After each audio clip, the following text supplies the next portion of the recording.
Two guys came in the shop. They're from both different sides of town. I'm cutting one of them hair. Other dude sitting at the end of the shop looking at him. He said, man, that dude there don't like me. They jumps up, started scrapping. I gets in between them. He pulled a gun, put it to my head, told me, put me down or I'm gonna shoot you. He went over to the guy. He pointed at the guy's head. He's shooting the gun, but it won't shoot.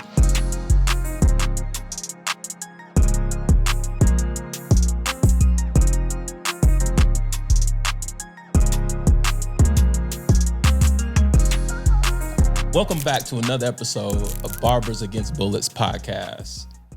I'm going to be honest with our listeners and viewers. I've been involved with this podcast, and it's always a blessing. But, Pooh, this is the first time you and I have chopped it up. Yes, sir. Why yes, did we sir. wait so long for this to happen? I'm not sure. You know what I'm saying? I ain't a man of a lot of words.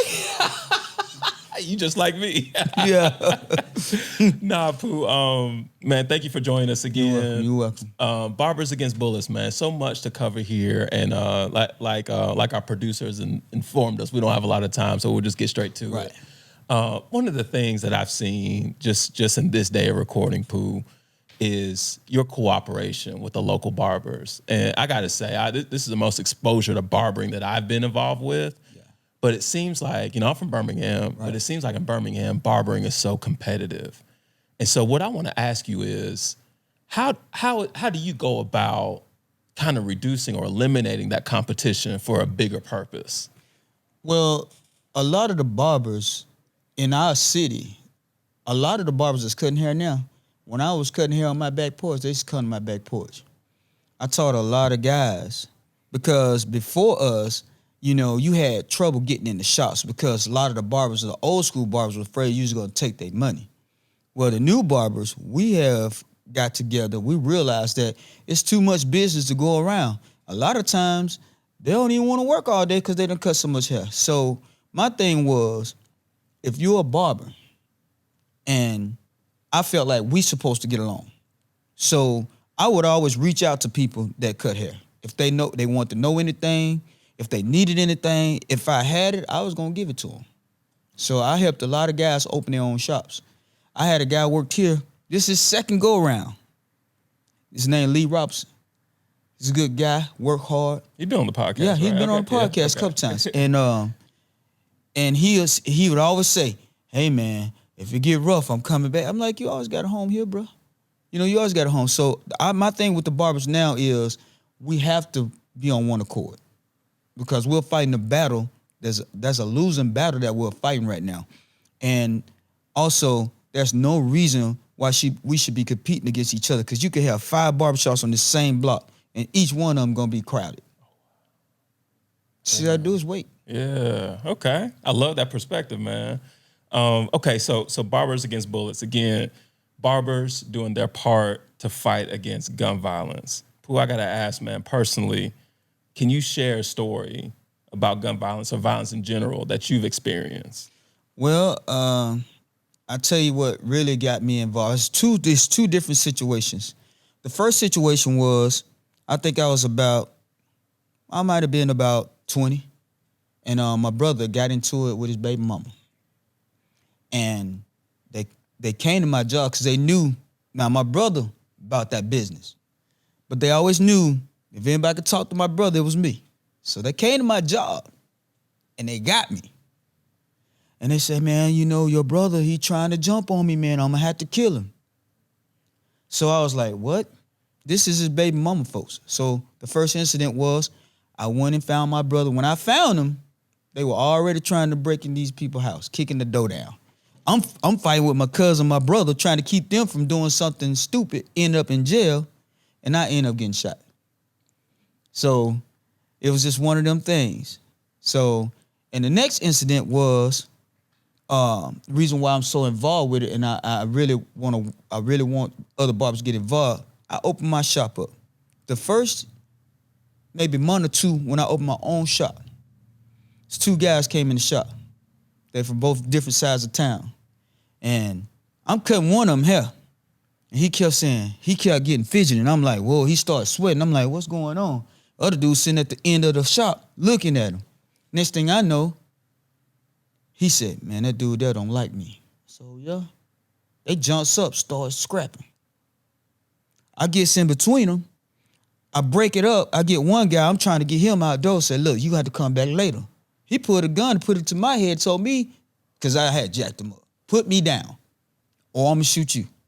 So he went over to the guy, old-fashioned gun. You know, back then they had throwaways because of the simple fact, if you had to kill somebody, they would use throwaways. He pointed at the guy's head.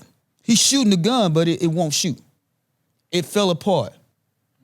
When it fell apart, one of the customers grabbed the gun and ran out the back door. I grabbed the dude. I was wrong for this. I threw him outside on top of a car. He came back a month later and said, man, you know you messed my shoulder up. I dislocated his shoulder, not knowing. I was so mad, you know, because if I had just opened my shop. If they'd have killed each other in my shop, the city might would have shut me down. I don't know. So that's one reason why I try to get involved with this, because it's just that quick you can lose everything. Not to mention your life, not to mention a family member, but you can also lose your business. Because these folks in Anniston, if something like that happened in our shop, they'll shut us down just like that. Now, this is how we eat. This is how we make our money. I ain't never had a job. Nothing but a barber. So if they shut me down, what else I got? You know, now I'm 53, turning 53. Now I got to go to the workforce. I don't know nothing about no job, but I can tell you how to make it. So that's the reason why when they came to me with this gun violence things, I started, you know, I had several fights that happened in my shop, so I had to break up. You know, so when it's like it hit home with me. So I'm like, okay, so what can I do? So when Say Rum them came to us about, look, if we start here at the youth, when they get our age, it won't be so bad.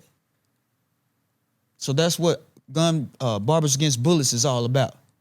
It's reaching them now so that these kids can grow up and have careers, have a good life, live to be 60, 70, 80 years old like they used to back in the day. So right now, people are dying 16, 17 years old. That's not supposed to happen. That's not the way God planned it. And so that's why we ask our barbers, if you care anything about your community, because our kids are grown. They, you know, I got a 19-year-old. Not a clue in the world. All I tell him is do what you see me do. I go to work every day. You live with me, you got to do the same thing. I go to church. I try to get him to go to church. He always got these excuses. You're 19, I can't make you go to church. But when he was young, he had to be there. But at the same time, I'm still showing him and telling him, listen, this is how you make it. And if you won't listen, I can't teach you how to be a man. But Mom and them gave us tough love. So when you don't want to listen to me, what they would do is they cut off your money supply. They'll make you fend for yourself. Then when you come back asking questions, they're going to show you and teach you because you're listening now. So in order for us to reach these kids, we got to try to reach them a certain way, and we don't know how. That's why we're asking barbers to join. There's a lot of barbers with, you know, different ideas. Pooh. Like, what am I supposed to say after that? I don't know. Hey. I know the producer said, quit. Okay. Pooh, listen, thank you for sharing your story. You're welcome. Impactful, powerful. But the thing I want to say to everyone listening and watching, you got Pooh, a prime example, a man who has been involved directly with gun violence on his front doorstep, essentially, in an impactful position as a barber, as a trusted pillar of the community. Right. Making a difference, man. Pooh, thank you so much for your time. You're welcome. Thank you for being on the podcast. And biggest thing, Pooh, thanks for letting us tear up your shop to do this podcast. For sure. It's all good. It's all good. You've been so hospitable. That goes a long way with me. Thank you so much. You're welcome. All right.